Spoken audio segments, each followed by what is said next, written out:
महिलाओं को आगे बढ़ाने के लिए हम सरकार से भी कहते हैं कि महिलाओं के एजुकेशन पर से जीएसटी हटाया जाए, और यह जैसे हटेगा महिलाओं पर से जीएसटी, अब आप कहिएगा कि बेटी पढ़ाओ और बेटी बचाओ, 18% जीएसटी घर से लाओ, ऐसे कैसे होगा? वो बताइए, आपसे जीएसटी हटना चाहिए कि नहीं? अच्छा पुरुष लोग समझो, जिस दिन महिलाओं से जीएसटी हट जाएगा एजुकेशन पे, फिर हम लोग कहेंगे कि भेदभाव हो रहा है, बराबरी होना चाहिए, हम लोग का भी होना चाहिए। तो हम यहाँ पर याद रखिएगा, पुरुषों की मदद महिलाएं ही करेंगी। पहले हम लोग को लड़ाई लड़नी है किसके लिए? महिलाओं के लिए, कि भैया उनका जीएसटी हटाओ। जब उनका जीएसटी हट जाएगा तो ये जिम्मेदारी महिलाओं पे होगी कि हमारे भाइयों के साथ भेदभाव क्यों, शिक्षा पर सबका अधिकार है, उनका भी हटाओ, नहीं होना चाहिए। याद रखिएगा, हमें वहां दिया जलाना है जहां अभी तक अंधेरा है। और शिक्षा कश्मीर से कन्याकुमारी तक हर गरीब तक पहुंचना चाहिए। हमारे यहाँ जब कोई रिजल्ट लेके आता है तो उसके पिताजी कहते हैं कि मेरी बेटी है, हम तो चाय बेचते थे, हिम्मत नहीं किए थे कि इतना हो जाएगा। हमारे यहाँ एक लड़की बीपीएससी में सेलेक्ट हुई, ज्योत्सना नाम था। बिया के 17 साल बाद उसने बीपीएससी का एग्जाम दिया, कहा कि सर बड़ा सस्ता था, हमने एडमिशन ले लिए, अब पढ़ने लगे, इतना आराम से पढ़ाएंगे, पढ़ते पढ़ते कब हम बीपीएससी के अधिकारी हो गए पता नहीं चला। सोचिए, अगर लाख रुपया फीस रहती तो कोई हिम्मत करता? कोई हिम्मत नहीं करता। अरे हम लोग के पास पैसे का अभाव आ गया तो लोग हमको अलग अलग बोलने लगे। हम एक बार दिल्ली में थे तो एक आदमी के यहाँ घरे में काम कराना था, घर नहीं होता है, जोड़ाई उड़ाई कराना था, तो लेबर वगैरह की जरूरत थी। तो उन्होंने हमसे कहा कि खान साहब बिहारी नहीं मिल रहे हैं। हम कहें कि भैया आपको काम कराना है, लेबर की जरूरत है, तो कहीं का रख लीजिए लेबर, यूपी का रख लीजिए, राजस्थान का रख लीजिए, हरियाणा का रख लीजिए, क्या जाता है। वो दिल्ली में थे तो उन्होंने क्या जवाब दिया पता है कि सर हमारे यहाँ ना लेबर को बिहारी ही कहा जाता है। सोचो कितना तकलीफ लगता होगा कि हम लोग कहां से कहां चले गए। जब मगध था ना, मगध,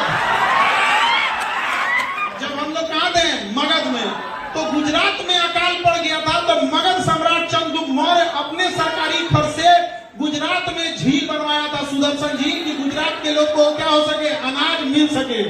आज हालत ये हो गया है कि यहाँ 8,000 10,000 की मजदूरी करने के लिए बिहार का आदमी कहाँ जाता है? गुजरात जाता है। अरे हम लोग को बड़का बड़का बहुत ज्यादा फैक्ट्री में अपने जरूरत की चीज लगा दो, यहाँ भाषण देता है कि बिहार में फैक्ट्री होना चाहिए। भैया पहले तुम अपने अगरबत्ती का कारखाना लगा के दिखाओ, नहीं जानना यार। अरे हमें हमारी जरूरत की चीजें तो हम लोग बना सकते हैं स्किल के दम पे। हमारे यहाँ का सीसीटीवी जो लगता है वो दिल्ली से आता है, तुम यही बना लो भैया। जो हम बिस्किट खा रहे हैं वो उत्तर प्रदेश से आ रहा है, यहाँ से बना लो। जो हम फूल खरीद रहे हैं वो कलकत्ता या बनारस से आ रहा है, कम से कम भैया ये कहता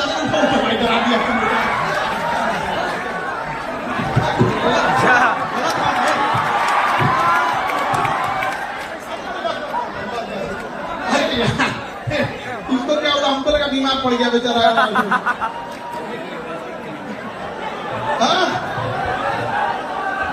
आप लोग का ये उत्साह देखकर जितने यहाँ लड़के लड़की हैं लोग, आप लोग अपने आप में जरूर बदलाव लेके आइएगा। समझ आ रहा है कि नहीं आ रहा है? बचपन में आप लोग के माँ बाप आप लोग को सस्ता खिलौना दिलाते होंगे, या उस गली में उस दुकान की ओर से नहीं ले जाते होंगे जहां पर महंगे खिलौने बिकते होंगे। ऐसा आप लोगों ने देखा होगा, दशहरे में जब कोई खिलौने बिकते होंगे तो आप बस दुकान पर देखकर खुश हो जाते होंगे। दिवाली में जब कोई पटाखे छोड़ता होगा तो किसी अमीर बच्चे के साथ हो लेते होंगे कि ये पटाखा छोड़ेगा तो हम भी खुश हो जाएंगे। याद रखिएगा, लेकिन जब आपके माँ बाप का बुढ़ापा आए तो जब वो चीज को खरीदारी करने जाए तो प्राइस टैग ना देखना पड़े कितने का है, उन्हें विश्वास हो कि उनका बेटा या उनकी बेटी कामयाब है। जो चीज पसंद आ गया पैक कर दो, जो चीज पसंद आ गया पैक कर दो। कामयाबी क्या चीज होती है कि यदि माँ बाप को कोई चीज पसंद आ गया तो सूर्यास्त से पहले माँ बाप के पास होना चाहिए। यदि माँ बाप को खुदा न खास्ते कभी कोई बीमारी तकलीफ हो गई तो उसके इलाज के लिए यदि अमेरिका भी जाना पड़े तो तनिक भी ना सोचना पड़े। ये है कामयाबी आप लोग का। जीवन ऐसा होना चाहिए और स्वयं का पेट न भरे बल्कि अगल बगल का भी ध्यान रखिए। कोई किसान है उसको आप लोग कैसे आगे ले जा सकते हैं, ये सब चीजें बहुत होनी चाहिए। हालांकि हम जब भी चंपारण के कुछ लोगों से मिलते हैं तो उनके अंदर एक तकलीफ देखते हैं, वो समाज को बदलना चाहते हैं, लेकिन उन लोग क्या कर सकते हैं, इतनी कुव्यवस्थाएं रहती हैं। लेकिन याद रखिएगा, धीरे धीरे करके जब पहाड़ों से नदियां निकलती हैं तो उन्हें ये नहीं पता पाता है कि समंदर कितना दूर है। रास्ते में चाहे जितनी भी अड़चन आती है, सबको चीरते हुए वो समंदर में जाके मिल जाती है। वैसे आप युवा हैं, आप लोग चीरते हुए इस पूरे बाधाओं को आगे जाइएगा। और याद रखिएगा, लड़की लोग जितने भी लड़के हैं, आप लोग एक चीज गौर कीजिए, आप कभी चाइना जाइएगा तो वहां चाइना ने जो सबसे बड़ी ताकत हासिल किया ना, उसने लड़कियों के साथ भेदभाव नहीं किया। आज यदि कोई लड़की कोई मजबूरी में कहीं मजदूरी करने लगे तो लोग उसको 10 गलत नजर से देखने लगेंगे। काम करने चली जाए तो हम लोग बैठे लोग उसके ऊपर उंगलियां उठाने लगते हैं। ये बहुत गलत सोच है। और लड़की आप लोग से भी करते हैं कि आप लोग जब भी आवाज उठाइएगा तो एक आवाज जरूर उठाइएगा कि हर 3-4 जिले के बीच में एक महिला यूनिवर्सिटी होनी चाहिए, जिसमें पढ़ाने वाला भले पुरुष टीचर हो, लेकिन पढ़ने वाली कौन होनी चाहिए? महिला। इससे वो होगा कि जिन परिवार की मानसिकता अभी उतनी नहीं बढ़ी है, एटलीस्ट जो महिलाओं की पढ़ाई का विरोध करते हैं, वो उस यूनिवर्सिटी में तो भेज सकते हैं कि नहीं, मेरी बेटी इस यूनिवर्सिटी में सुरक्षित रहेगी। आप देखिए, हर जगह पे वो सब्जी मंडी है तो कहीं कुछ है। हर जिले के अंदर एक 10-15 एकड़ का सरकार जमीन एक्वायर कर ले और उस जमीन की बाउंड्री करके उसके अंदर जितनी भी दुकानें लगेंगी, अगर वो केवल दुकान महिला ही लगाने लगे तो महिलाओं को एक दूसरे से देख के हिम्मत आने लगेगी। समाज में बदलाव अचानक नहीं होता है, धीरे धीरे होगा। पहले वो अपने पैरों पे खड़ा होना सीखेंगी उस 4 दीवारी के अंदर, लेकिन जब उनके पांव अंगद की तरह मजबूत हो जाएगी तो ये महिलाएं उस 4 दीवारी को पार करके झांसी की रानी की तरह अपना बुलंदी लहरा देंगी। इसलिए जरूरी है एक छोटे से शुरुआत करने के लिए। और आप लोग को देख के लगता है कि जरूर वो शुरुआत, हमको लगता है कि चंपारण की धरती से ही होगा, ये तो क्रांतिकारियों की धरती रही है, पता नहीं क्या है इसमें, जिसको देखो यहीं से चीज क्या करता है, शुरुआत करता है। अब चूंकि आप लोग की संख्या इतनी ज्यादा है, ऑडिटोरियम में जगह नहीं है, आप लोग तब से खड़े हैं लोग, हमें भी ठीक नहीं लग रहा है। और इतनी ज्यादा संख्या से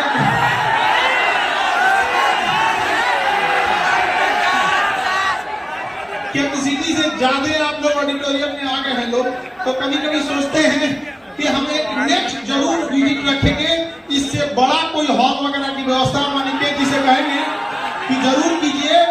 और अब हमें यहाँ ज्यादा आइडिया नहीं है, गांधी मैदान तो पटना का भी बहुत बड़ा है, यहाँ भी बहुत बड़ा है, तो यहाँ भी हम जरूर आए।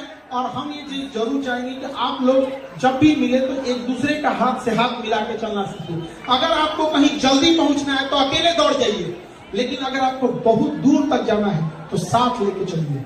याद रखिएगा, दूर की मंजिल अकेले नहीं होती है, क्योंकि रास्ते में बहुत बार आंधियां तूफान आते हैं, फिर एक का हाथ पकड़ के रहते हैं। और जब आप अपनी कामयाबी की सीढ़ियां चढ़िएगा तो याद रखिएगा, सीढ़ियों पे मिलते हुए कुछ लोगों का चेहरा याद रखिएगा, क्योंकि जब आप बुलंदी से नीचे उतर रहे होंगे तो उन्हीं लोगों से मुलाकात होगी। यदि मुंह मोड़ कर गए होंगे तो लौटने टाइम वो भी आपका सहारा नहीं बनेगा। और जिंदगी की रफ्तार ऐसे रखिएगा कि दुश्मन चाहे आगे निकल जाए, लेकिन एक दोस्त पीछे नहीं छूटना चाहिए। भरोसा होना चाहिए मेरा दोस्त कामयाब हुआ है, वो हमें जरूर क्या कर लेगा, निकाल लेगा। समझ रहा है कि नहीं आ रहा है? और वहां से क्या हो गई, लापता हो गई है। मंजू देवी नाम है इनका।